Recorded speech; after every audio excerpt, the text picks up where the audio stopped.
अपने विचार को रख के जाएं। एक देखिए, आप समझ सकते हो, ये हिंदू में ही संभव है, आपके ही बच्चे में संभव है ये गुण, ये स्वभाव, ये भाव, कि एक इतने बड़े अधिकारी होने के बावजूद भी वो अपने संस्कार को नहीं भूला। जा रहे थे तो देखा दादा का धीरे से पांव छुए बाएं हाथ से ही, लेकिन उन्होंने छुआ जाते हुए धीरे से। इतने बड़े अधिकारी होने के बावजूद भी, इतने बड़े अधिकारी के होने के बावजूद भी उन्होंने जो एक शब्द कहा, उस पर हर व्यक्ति को मनन करना पड़ेगा। क्या? आप तो काम में व्यस्त रहते हैं, इतना काम है कि उतना मौका, उतना समय मिल ही नहीं पाता है, क्योंकि इतना प्रतिस्पर्धा है समाज में, देश में, दुनिया में। हर व्यक्ति प्रयास करता है कि अर्थ से परिपूर्ण रहे, होना भी चाहिए। अर्थ से परिपूर्ण नहीं रहेंगे तो आप अपने बच्चे का लालन पालन और अच्छे तरीके से अपने परिवार का निर्वाहन नहीं कर पाएंगे, चला नहीं पाएंगे। कहीं हाथ फैलाना पड़ेगा, कहीं परेशानी का सामना करना पड़ेगा। लेकिन हम कर्मनिष्ठ होकर, कर्तव्यनिष्ठ होकर, माताएं बैठ जाओ 2 मिनट और हमारी पीड़ा को सुन लो, 2 मिनट और, ज्यादा समय नहीं लेंगे, 2 मिनट, 2 मिनट, 2 मिनट। माँ बैठ जा, हम भी तुम्हारे ही बेटे हैं, बैठ जा, अपने बेटे को सुन ले तो जा। आप समझो कि साहब ने कहा कि बच्चों का केयर करना चाहिए। क्या हमारी बेटियां किससे बात कर रही हैं? अभी देखते होंगे आप तत्काल, मैंने इसलिए रोका माताओं को कि आज माताओं की देन है कि हम और आप हैं, है ना भाई। देखते हैं, बेटा तो हर कोई चाहता है, चाहिए भी, वंश की परंपरा को चलाना है, लेकिन जैसे बेटी का नाम आता है लोग मुंह बना लेते हैं, अरे बेटी हो गया। जबकि यह मात्र शक्ति ही की देन है कि जितने लोग आप बैठे हो वहीं से आए, और अलग से कोई जुगाड़ नहीं है यहां आने का, वहीं से आ सकते हैं। साहब ने कहा कि आपने देखा होगा कि पूरे देश में 56 टुकड़े, 35 टुकड़े, 72 टुकड़े, 32 टुकड़े किसकी हो रही है? हमारी बेटियों की हो रही ना। सुना है भाई, टीवी देखते हो, सोशल पे जुड़े हो, आप लोग को महसूस होता होगा, देखा भी होगा।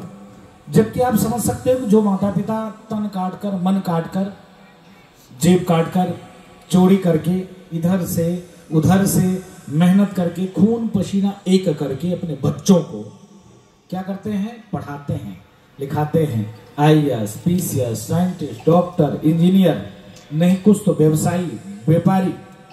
लेकिन कौन सा कोई घूटी पिला देता है कि माता पिता बच्चे के दुश्मन नहीं होते। नौजवान साथी इस कार्यक्रम से बहुत जुड़े हुए हैं। भैया बता रहे थे कि हमने सभी समाज को, नौजवानों को भी जोड़ने का है प्रयास किया। ये सिर्फ सुधार समाज का ही कार्यक्रम नहीं है, सभी समाजों को जोड़ने का हम लोग प्रयास करते हैं। हर एक समुदाय को बुलाते हैं, प्रयास करते हैं कि आए, प्रसाद ग्रहण करें। हम जिनको महापुरुषों को बुलाएं, जिन भी कलाकारों को बुलाएं, उनके द्वारा जो भी टूटी फूटी वाणी, स्वभाव, भजन करे, संकीर्तन करे, अपने जीवन को धन करे, प्रसाद खाए, तब जाए। तो आप समझ सकते हो कि जिस प्रकार से इस सुधार समाज के द्वारा यह कार्यक्रम सुंदर किया जा रहा है, तो मैं माताओं से सिर्फ निवेदन करूंगा, मात्र शक्तियों से सिर्फ आवाहन करेंगे कि माता ही अपने बच्चों को संस्कार सही तरीके से दे सकती है। माता पिता साक्षात प्रकट रूप से पृथ्वी के, परिवार के भगवान है। भगवान को किसी ने नहीं देखा, परमात्मा को किसी ने नहीं देखा। हमारे गुरुओं ने कहा कि भगवान का ये आकार है, भगवान ऐसे होते हैं, भगवान को ऐसे पाया जाता है। गुरुओं ने, महापुरुषों ने, सत्पुरुषों ने, ग्रंथों ने ये बताया। लेकिन अगर कहीं देखना है तो साक्षात पृथ्वी पर माता पिता को भगवान के रूप में देखा जा सकता है। माँ अगर कह दी बेटा ये तेरे पापा, दूसरे को कह दी, तब भी बच्चा कहेगा पापा, बोलता है ना।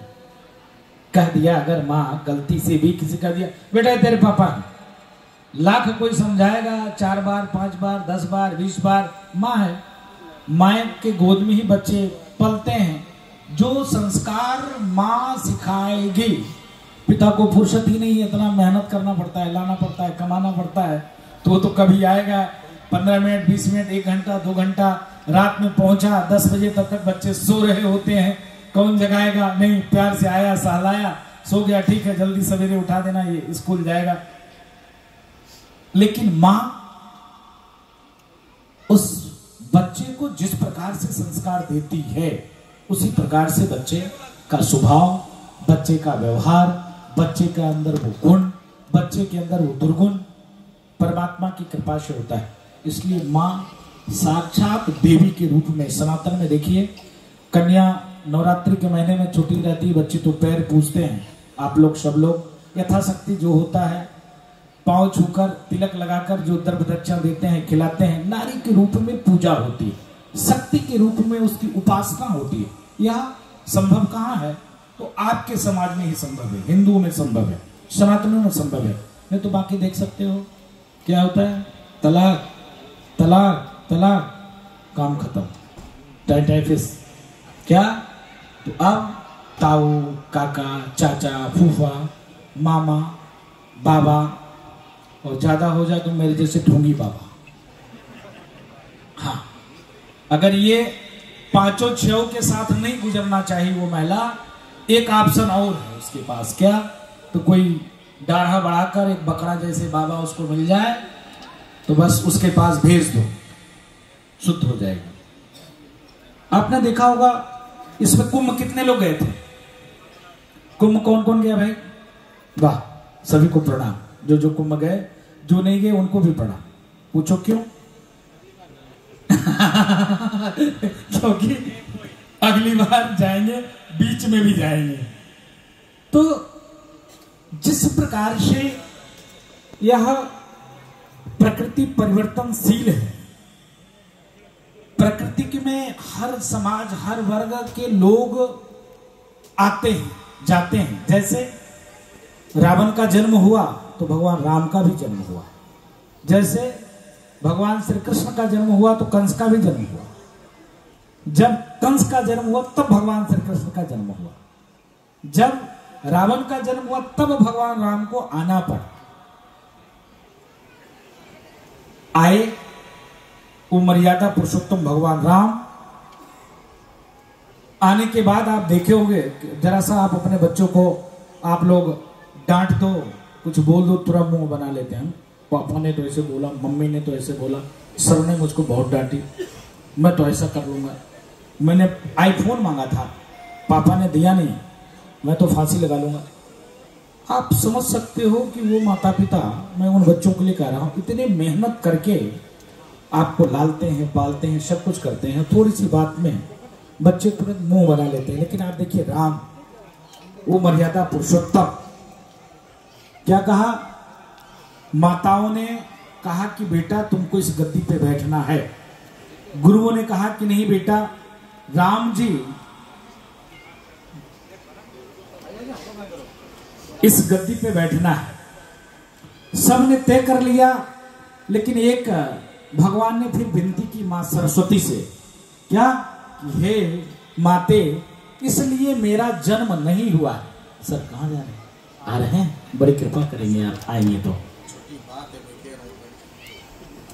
आप समझ सकते हो कि जो मर्यादा पुरुषोत्तम पृथ्वी पर आए दुष्टों के संहार करने के लिए, प्रकृति में एकता सामंजस्य लाने के लिए, छुआछूत ऊंच नीच खूब थे, उसको कम करने के लिए, खत्म करने के लिए, दुष्टों का संहार करने के लिए, राक्षसों के वध करने के लिए अब उनका सुबह राज तिलक होने वाली है। उन्होंने याद किया किसको? मां सरस्वती को याद किया कि हे मां, इसलिए मेरा जन्म नहीं हुआ है। मानव विपरीत परिस्थिति में कैसे संघर्ष करते हुए मानवत्व को न छोड़े, किस प्रकार से सनातनी संघर्ष करके अपने सनातन परंपरा को ना छोड़े, किस प्रकार से विपरीत परिस्थिति में भी माता पिता को पुरुष ना त्यागे, मनुष्य ना त्यागे, ये शिक्षा हमको देनी है। इसके लिए वन हमको जाना पड़ेगा। अयोध्या में रहने से काम नहीं चलने वाला है, इसलिए कुछ ऐसा तो कर, ऐसा तो कुछ माया चला कि अभी 1, 2, 3 घंटे में कुछ योजना बन जाए कि हम वन को जाएं। माँ सरस्वती की कृपा हुई, मंत्रा की बुद्धि फेरी और तांडव हो गया। और ऐसा तांडव हुआ कि आप समझो मेरे जैसे हमसे करोड़ों अच्छे अच्छे पूज्य संत, महात्मा, महामंडलेश्वर, बड़े बड़े तपस्वी संत आए थे। और एकाध नहीं, 1 लाख से ऊपर लोग आए थे। क्या किसी को पता नहीं था कि राम को जंगल जाना पड़ेगा? हाथ देखते ऐसे ऐसे महापुरुष थे कि भाग देखकर, चेहरा देखकर जान जाते कि हाँ इसका ऐसा होने वाला। किसी को नहीं पता था बन जाना पड़ेगा। हमने इतनी अच्छी तैयारी की है, इतना सुंदर पूजा पाठ की व्यवस्था किया है, मंच सजाया है, वेदी बनाई है, खूब अनुष्ठान चल रहा है। सवेरे ये सब खत्म हो जाएगा, सब रोना धोना शुरू कर देंगे। क्या राम जी तो जिसको राजा बनना है जंगल को चले गए। राजा दशरथ की सवेरे 5 बजे प्राण छूट जाएगी। लेकिन जो प्रकृति ने तय किया है, बहुत कुछ भगवान श्री कृष्ण को पता था क्या युद्ध होना है, लेकिन नहीं बता रहे थे। उनको पता था, लाख प्रयास किया सुलह समझौता हो जाए, चलो 5 गांव दे दो, जो कूड़ा कचरा वाला है वही दे दो, कोई बात नहीं है, ये पांडव संभाल लेंगे, बन जाएगा मामला। वेद व्यास जी आए अपने माँ को समझाने के लिए कि हे माँ अब तुमको जंगल चलना पड़ेगा। बोले क्यों बेटा? बोले कि यहाँ कुछ उथल पुथल होने वाला है, ये पांडव आपस में लड़ेंगे, महाभारत की तैयारी हो रही है। लेकिन उन्होंने वेद व्यास जी ने बताया नहीं। उन्होंने कहा माँ अब तुम्हारे रहने की योग ये जगह नहीं है, अब तुमको वन चलना चाहिए और भजन करना चाहिए। बोले ऐसा बेटा? बोले है क्या बेटा? बोले क्यों व्यर्थ की चिंता करते हो, क्या होने वाला, मैं क्यों बताऊं, अभी परेशान हो रहे हो, तुम चलो भजन करो। आप समझो कि अगर आप लोग जिस प्रकार से एकत्रित होकर इतना सुंदर कार्यक्रम करते हो, बहुत अच्छा लगता है, होना भी चाहिए। हर समुदाय को, हर समाज को ऐसा आयोजन करना चाहिए, ऐसा कार्यक्रम करना चाहिए। कम से कम उसके बहाने उनके समाज के, चाहे हिंदू जनमानस आएंगे, बैठेंगे 10 मिनट, 20 मिनट, 25 मिनट, 1 घंटा, क्योंकि प्रतिस्पर्धा है, हर व्यक्ति के पास उतना समय नहीं है। फिर भी एक जोड़ने की प्रक्रिया है, धर्म के माध्यम से किसी को जोड़ा जा सकता है। जैसे मोदी जी ने, गुजराती भाइयों ने क्या कह दिया, 144 वर्ष के बाद ऐसा अवसर आया है, ये फिर नहीं आएगा। 144 वर्ष के बाद, और देखिए क्रांति लाई। देश की आबादी 140 करोड़, 140 करोड़ में 40 करोड़ में चादर और फादर, 100 करोड़ में 10 करोड़ वामपंथी बौद्धिस्ट विचारधारा के लोग, जिनको न माता न पिता न सनातन न संस्कृति न देवी न देवता, कोई मतलब नहीं, सब बेकार है, हम ही सही है, हम ही अच्छे हैं। ऐसे 90 करोड़ शुद्ध सनातनी। 90 करोड़ में सरकारी आंकड़ा है कितना, 65 से 70 करोड़ वहां पहुंचे। छोटा सा कार्यक्रम, जैसे आप हर महीना का कार्यक्रम होता है, मेहनत करना पड़ता है, जो भी इसमें लोग लगे होंगे। ये व्यवस्था कहां से आएगी, ये व्यवस्था कहां से आएगी, इतने लोग आएंगे तो प्रसाद पाएं, पाने के बाद वो बैठे भजन सुने, भजन सुनाने वाला कौन आएगा, कहां से आएंगे, उसकी व्यवस्था देनी पड़ती होगी। हवा में तो काम नहीं चलता है ना, ईंधन चाहिए ना। तो इतनी व्यवस्था करने के लिए इस व्यवस्था में जो भी लोग लगे हैं उनको बहुत मेहनत करना पड़ता होगा, किसी से रोना पड़ता होगा, किसी से गिड़गिड़ाना पड़ता होगा, किसी से कहना पड़ता होगा भैया ये व्यवस्था आप देख लेना। अरे यार अभी तो व्यवस्था नहीं, अरे देख लो भैया, देखना पड़ेगा, इतना तो करना पड़ता है ना बात। आप समझो 70 से 75 मतलब 65 से 70 करोड़ आदमी कुंभ में आए और आकर स्नान किया, यज्ञ किया, जप किया, तप किया, पूज्य संतों के चरण शरण में गए, उनसे आशीर्वाद लिया, उनके पास जो यथाशक्ति था 2 रुपया, 4 रुपया, 5 रुपया समर्पित किया, चरणों में भंडारा किया, भंडारा खाया, खूब सेवा की और अपने घर को वापस आए। इतनी बड़ी व्यवस्था, इतनी सुंदर तरीके से। और आपने देखा होगा कि तमाम जो चादर और फादर के विचार के राजनीतिक दल के लोग थे, माननीय पूर्व विधायक जी बैठे हुए हैं, मतलब एक को कसर नहीं छोड़ी, एक भी कसर नहीं छोड़ा। जितना बोल सकता था, जितनी फुहार बोल सकते थे सब जो है। एक चारा चोर है बिहार का, उसने कहा अरे कुंभ क्या है बेकार है, फालतू कुंभ, फालतू बात करते हो मीडिया को। अब बताओ, अभी वो चल नहीं पा रहा था, मैं देखा कल ऐसे ऐसे चल रहा था, ऐसे ऐसे करके चल रहा था, और गया कहाँ था, इफ्तारी में। कल का वीडियो, परसों का वीडियो उसका देखा, चारा चोर का पैरोल से जेल से बाहर आया, पैरोल से चारा ही खा गया। लोग अच्छे चीज खाते हैं, वो चारा ही खा गया सबका, गौ माता का चारा ही खा गया, चारा चोरी में गया जी। वो व्यक्ति सनातन पर टिप्पणी कितनी आसानी से कर देता। मैं इसलिए इस विषय को चर्चा कर रहा हूं क्योंकि यहाँ सब सनातनी बैठे हैं। हमने क्या कहा, जैसा खाओगे अन्न वैसा होगा मन, जैसे पियोगे पानी वैसा होगा वाणी। जैसे आप अपने बच्चों को संस्कार दोगे वैसा बच्चा होगा, जिसका प्रत्यक्ष उदाहरण है चादर और फादर में देख सकते हो।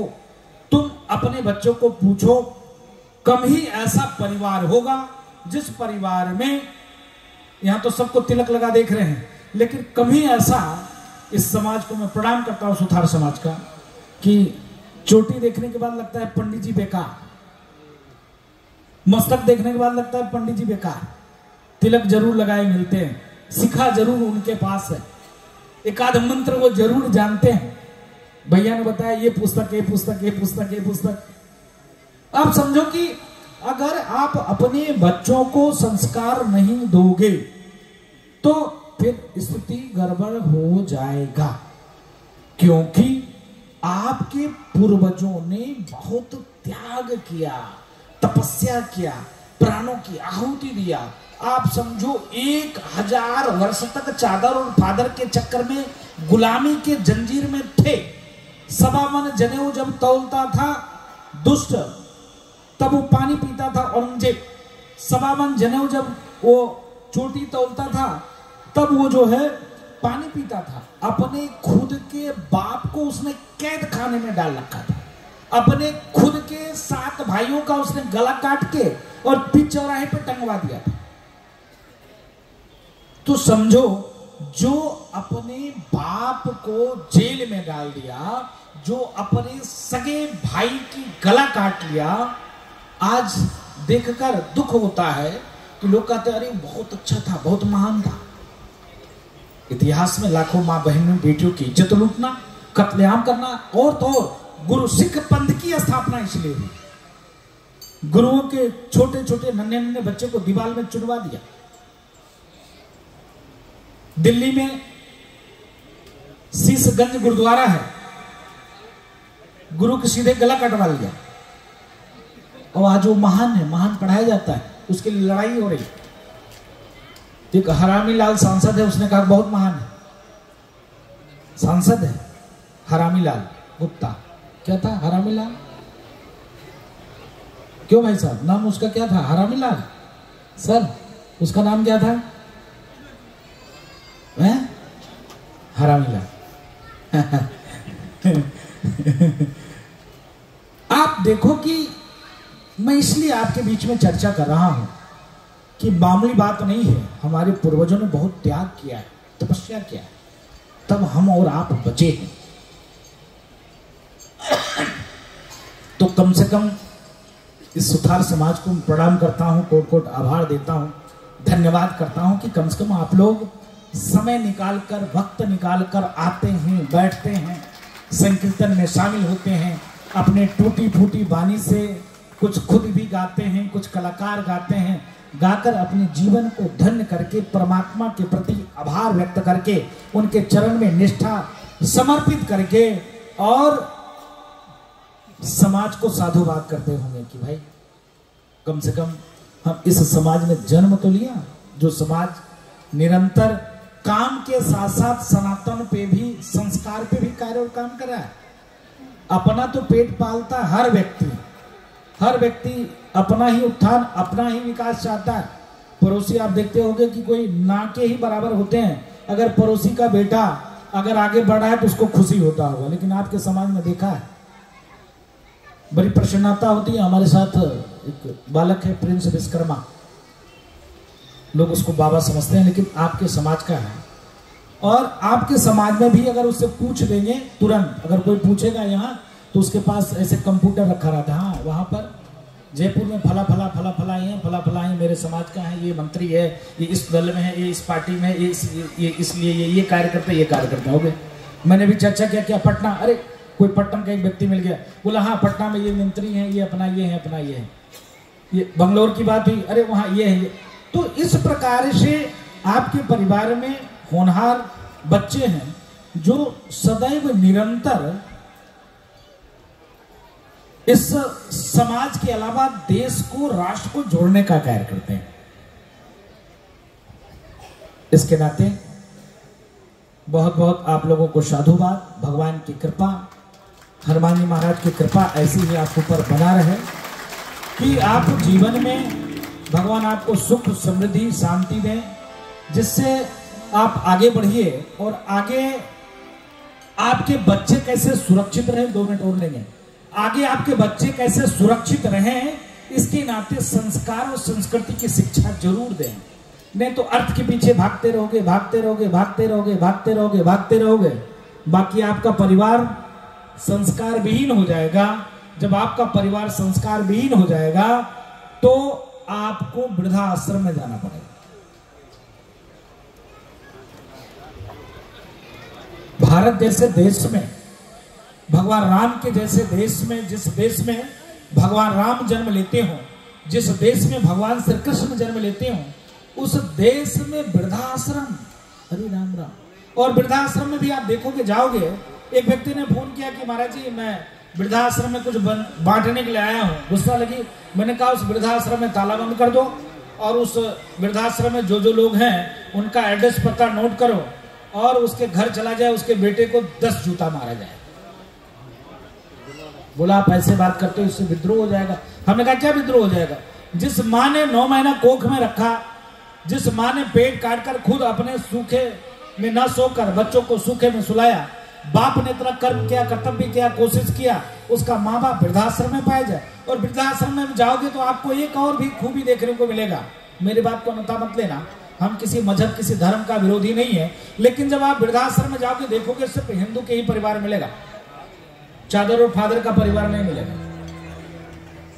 आपके पास इतने सुंदर व्यवसाय है, आपके पास इतने अर्थ है, आपके पास सब कुछ है, फिर भी आपके माता पिता वृद्धाश्रम में जा रहे हैं। वहां 3 बीवी और 30 बच्चे हैं, जिसके पास 8 बाई 10 का, 2 मिनट और हमको झेल लो भाई, हम बहुत बेकार टाइप के आदमी, 2 मिनट और झेलो बस। 8 बाई 10 का कमरा, ज्यादा नहीं, 8 बाई 10 का कमरा जो आप देखते हो, उस समय 3 बजे से 6 बजे तक ये सोएंगे उस कमरे में, 6 बजे से 9 बजे ये सोएंगे, क्योंकि फैक्ट्री भी तो चलानी है ना। तो इसलिए 8 बाई 10 के कमरे में वो लोग गुजारा कर लेते हैं, 3 बीवी को प्रसन्न कर लेते हैं, 30 बच्चे को पाल लेते हैं। लेकिन हमारा 3 बच्चा, 4 बच्चा, 2 बच्चा, एक माता पिता का लालन पालन नहीं कर पाता, वृद्धाश्रम में जाना पड़ता है। क्यों जाना पड़ता है भाई? क्योंकि आप money money money money money money money और जीवन समाप्त नहीं। आपके लिए आप भाग्यशाली हो, परमात्मा की कृपा है, कभी आप गलती से किसी वृद्धाश्रम में जाना तो देखना।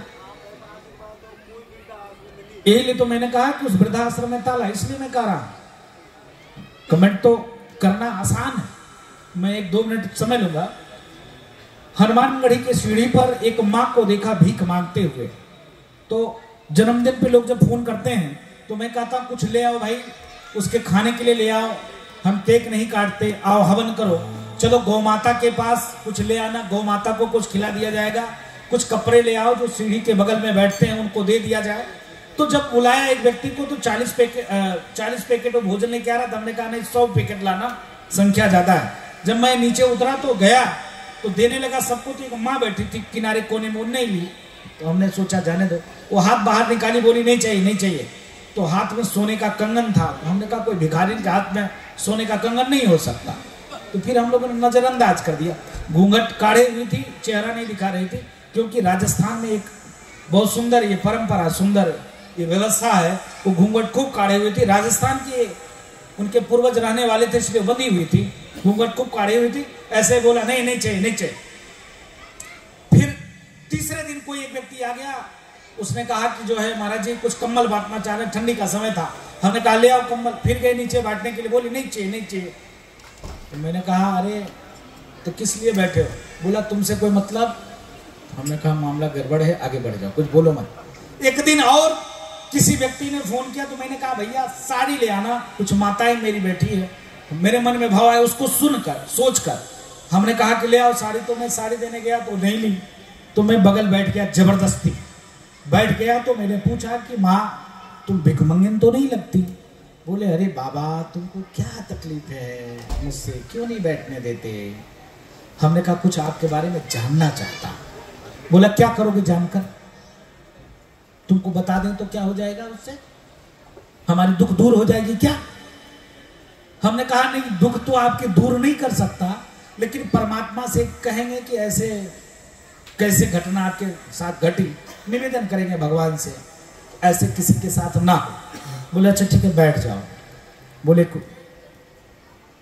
ऐसा है बेटा कि हमारे पति बहुत बड़े अधिकारी थे सेना में, मेरा बेटा बेटी एक साइंटिस्ट है, एक डॉक्टर है अमेरिका में।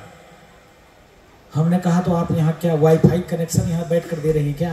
आप क्या कर रही हो? गुस्से में मेरे मन से निकल गया, लेकिन वो माँ गुस्सा नहीं हुई। पहले तो गुस्सा थी, लेकिन जब मैं बगल में बैठ गया उसी के साथ सीढ़ी पर, फिर गुस्सा नहीं हुई। हम गुस्से में थे, वो उनकी स्वभाव एकदम नम हो गई।